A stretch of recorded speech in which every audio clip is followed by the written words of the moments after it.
पांडवों के घर में जो उत्तरा गर्भवती थी, उत्तरा के गर्भ से परीक्षित का जन्म हुआ है। जब परीक्षित का जन्म हुआ,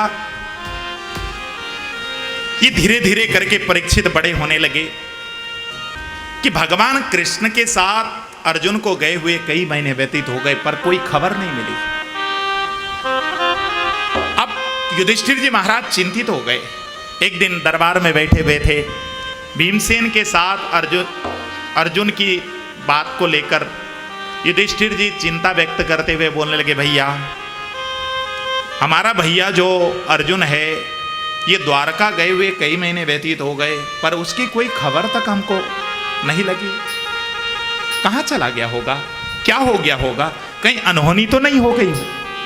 इस प्रकार चर्चा कर रहे थे। अचानक मुंह लटका हुआ, लुटे पीटे हालत में जैसे अर्जुन का सामने से आगमन होता हुआ जब देखा, दोनों भाई उठ करके दौड़ करके गए, अर्जुन का कंधा पकड़ कर लेकर आए, आसन पर बिठाया और नीचे जमीन में बैठ गए। अर्जुन को हाथ जोड़कर प्रश्न किया, भैया तुम्हारी ये दशा कैसे?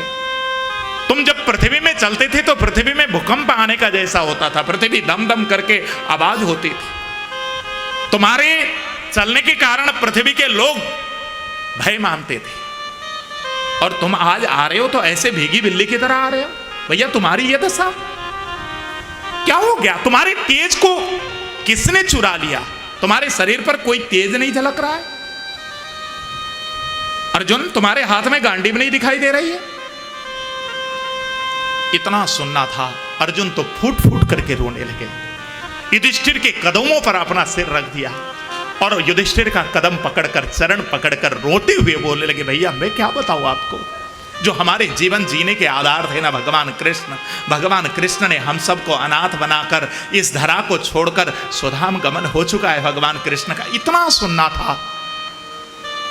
वहां खड़ी कुंती महारानी ने जैसे ये शब्द सुना, कुंती महारानी को शरीर में चक्कर आ गया, धड़ाम से जमीन पर गिरी और कुंती महारानी का तत्काल मृत्यु हो गई।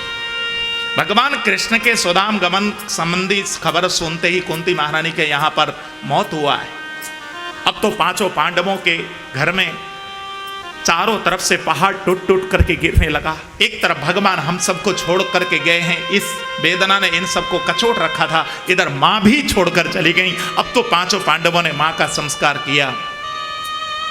अपने पौत्र परीक्षित को लाकर राज सिंहासन पर बिठाया।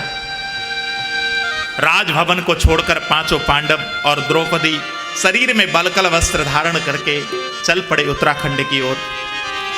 मन बहुत भारी है, गोविंद की याद आ रही है।